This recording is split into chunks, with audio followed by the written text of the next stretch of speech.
la formation, on l'a eue sur la fin de l'année 2009, et on a bien cru que ça allait être l'arrêt total de nos relations avec Essilor.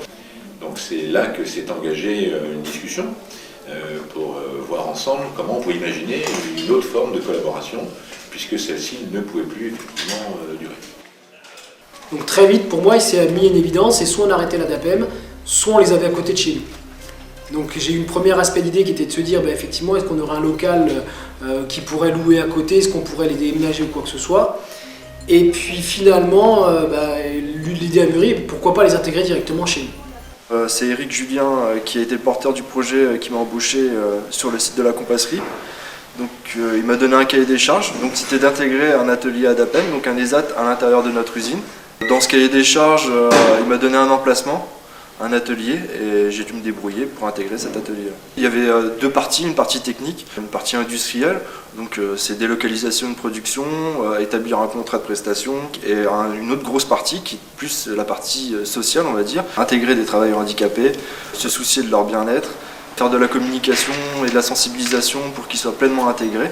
Pour aboutir donc, le 19 décembre dernier, donc c'est tout frais, à l'installation d'un atelier avec 10 travailleurs de l'ESAT industriel de Vassincourt qui travaillent maintenant tous les jours à l'intérieur même des locaux de l'usine d'Essilor à Ligny-en-Barœul. Ligny, c'est à plus de 30 km de Vassincourt, donc il a fallu apprendre le train, par exemple, pour aller de Bravigny à Bar-le-Duc, puis après changer, prendre un autre mode de transport qui est un bus pour faire Bar-le-Duc-Ligny. Ça nécessitait un accompagnement de l'équipe de soutien, ce qui a pris un certain temps. Donc ils font beaucoup de câblage, beaucoup de soudage. Et donc on a tous les produits, une grande partie de leurs produits qui est montée ici.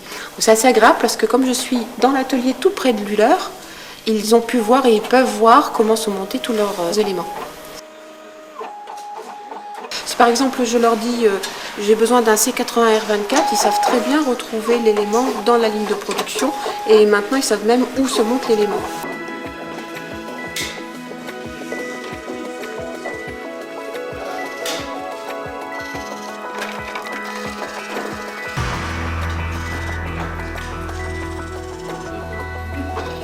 La porte est grande ouverte, ils rentrent, ils sortent, ils vont déballer leurs cartons de l'autre côté, ils vont mettre les poubelles, ils traversent régulièrement. Non, il n'y a pas de souci au niveau de l'intégration. En fait, ils contrôlent et recontrôlent, ils passent beaucoup de temps et ils sont extrêmement minutieux. Donc ce qui fait qu'on a zéro défaut. On a une petite réunion d'information tout le Gap au niveau au pavillon. Ils nous ont expliqué un peu leur handicap, le niveau d'handicap, ce qu'ils allaient faire comme travail. Et puis où c'est qu'ils allaient être, l'emplacement où ils allaient travailler. Ça se passe très très bien puisqu'on a eu, alors on s'était dit au début on aura toujours quelques râleurs qui vont dire des choses à droite à gauche et en fait aujourd'hui on n'a eu aucune remontée négative des salariés Essilor. Au contraire, on a des gens qui ont voulu venir voir, voulu visiter, apprendre à connaître et finalement on se rend compte que à travers cette action on a fait disparaître un petit peu la différence par la connaissance. Donc on va voir, mais je pense qu'on la gardera en pièce modèle. C'est les premières pièces de validation qui vont servir à faire des mesures, voilà, pour valider l'outillage. Alors tu regardes ici, tu as la pièce, il faut qu'elle soit bien à plat sur son embase, sur l'embase noire là. Une de nos missions, c'est l'implication dans la vie sociale, c'est l'intégration, on parle même d'inclusion aujourd'hui. Quand on visite les différents ateliers, on ne peut pas remarquer quand il y a un atelier qui est composé de déficients intellectuels, de travailleurs handicapés. Quand on passe, franchement, on a l'impression de passer d'un atelier à l'autre et ils sont complètement inclus au milieu d'autres travailleurs. Donc c'est une réussite, oui, parce que je pense que tout le monde a gagné en autonomie, tout le monde a gagné en application. Et puis, si on pouvait commencer par cette opération-là à changer le regard de l'autre, le regard vers le travailleur handicapé, vers la personne handicapée, je crois que ça serait formidable. Et ce genre d'opération, je pense, y contribue ou y contribuera.